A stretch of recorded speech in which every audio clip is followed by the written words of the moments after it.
ಎಲ್ರಿಗೂ ನಮಸ್ಕಾರ. ಇವತ್ತಿನ ಈ ಪ್ರಬಂಧದಲ್ಲಿ ನಾನು KPP ಅವರ ಒಂದು ಕನ್ನಡ ಉಳಿಸಿ ಇಂಗ್ಲೀಷ್ ಕಲಿಸಿ ಇದ್ರ ಬಗ್ಗೆ ಮಾತಾಡೋಕ್ಕೆ ಇಷ್ಟಪಡ್ತೇನೆ. ಸೊ ಈ KPP ಅವರ ಪ್ರಕಾರ ಹೇಗಿದೆ ಅಂದರೆ, ನಾವು ಇವಾಗ ಈ ಸದ್ಯದಲ್ಲಿ ಕನ್ನಡನೂ ಕೂಡ ಇಂಗ್ಲೀಷ್ನಲ್ಲೇ ಕಲಿತಾ ಇದ್ದೀವೇನೋ ಅನ್ನೋ ಥರ ಇದೆ. ಹೇಗೆ ಅಂದರೆ, ಕನ್ನಡ ಉಳಿಸಿ ಈ ಚಳುವಳಿ ಕೂಡ ನಾವು ಇಂಗ್ಲೀಷ್ನಲ್ಲೇ ಮಾಡ್ತಾ ಇದ್ದೀವಿ. ಕನ್ನಡ ಉಳಿಸಿ ಅಂತ ಕನ್ನಡದಲ್ಲಿ ಮಾಡ್ತಾ ಇಲ್ಲ, ಅದನ್ನು ಕೂಡ ನಾವು ಇಂಗ್ಲೀಷಲ್ಲೇ ಮಾಡ್ತಾ ಇದ್ದೀವಿ ಅನ್ನೋ ಥರ ಒಂದು KPP ಅವರು ಸ್ವಲ್ಪ ವಾರ್ನ್ ಮಾಡಿದ್ದಾರೆ.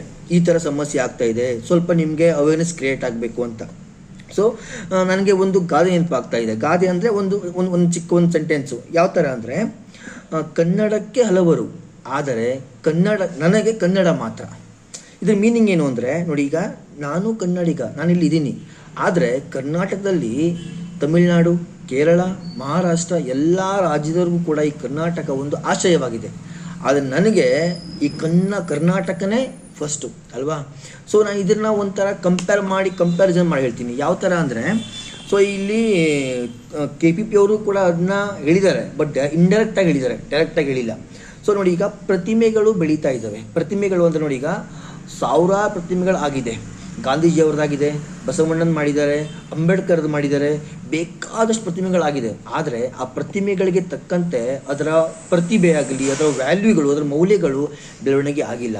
ಸೊ ಇಲ್ಲಿ ನಾನು ಏನು ಹೇಳಕ್ಕೆ ಹೊರಟಿದ್ದೀನಿ, KPP ಅವರು ಇಂಡೈರೆಕ್ಟಾಗಿ ಏನು ಹೇಳ್ತಾ ಇದ್ದಾರೆ ಅಂದರೆ, ಕನ್ನಡ ಉಳಿಸಿ, ಕನ್ನಡ ಬೆಳೆಸಿ ಅನ್ನೋದು ಬೆಳೀತಾನೇ ಇದೆ.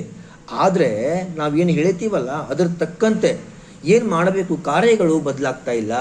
ಸುಮ್ಮನೆ ಕನ್ನಡ ಬೆಳೆಸಿ, ಕನ್ನಡ ಉಳಿಸಿ ಅಂತ ಹೇಳ್ತಾರೆ, ಆದರೆ ಹೇಗೆ ಬೆಳೆಸಬೇಕು, ಯಾರು ಬೆಳೆಸಬೇಕು, ಯಾವ ಮೂಲಕ ಕನ್ನಡಗಳನ್ನ ಬೆಳೆಸಬೇಕು, ಉಳಿಸ್ಬೇಕು, ನಾವು ಅದನ್ನು ಯಾವುದೂ ಕೂಡ ನಮಗೆ ಇಲ್ಲಿ ಕರೆಕ್ಟಾಗಿ ಹೇಳ್ತಾ ಇಲ್ಲ.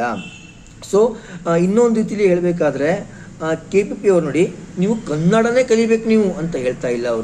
ನೀವು ಕನ್ನಡನ ಕಲಿಬೇಕು. ಅವರು ಇಂಗ್ಲೀಷ್ ಆಗಲಿ ಬೇರೆ ಭಾಷೆಗಳನ್ನಾಗಲಿ ಅವರು ಗೌರವಿಸ್ತಾ ಇಲ್ಲ ಅಂತ ಅಲ್ಲ. ಇಲ್ಲಿ ಎಲ್ಲ ಲ್ಯಾಂಗ್ವೇಜ್ ಕೂಡ ಅವರು ಗೌರವ ಮಾಡ್ತಾ ಇದ್ದಾರೆ. ಆದರೆ ನಾವು ಕನ್ನಡನ ಕಲಿಬೇಕು. ಯಾಕೆ ಅಂದರೆ, ಇದು ನಮ್ಮ ಸಂಸ್ಕೃತಿ, ನಮ್ಮ ನಾಡು, ನಮ್ಮ ನುಡಿ. ನಾವು ಈ ಸಂಸ್ಕೃತಿಗಳನ್ನ, ಈ ಮೌಲ್ಯಗಳನ್ನ ಬೆಳೆಸಬೇಕು. ಅದೇ KPP ಅವ್ರದ್ದು ಮೊದಲನೇ ಥೀಮ್ ಇಲ್ಲಿರೋದು.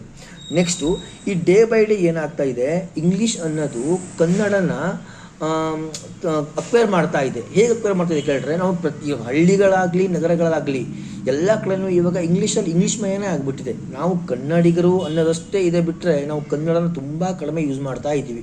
ಈಗ ನಾನೇ ಇದನ್ನ ಹೇಳಬೇಕಾದ್ರೇ ಎಷ್ಟೊಂದು ವರ್ಡ್ಗಳನ್ನ, ಎಷ್ಟೊಂದು ಶಬ್ದಗಳನ್ನು ಇಂಗ್ಲೀಷಲ್ಲೇ ಯೂಸ್ ಮಾಡಿದ್ದೀನಿ.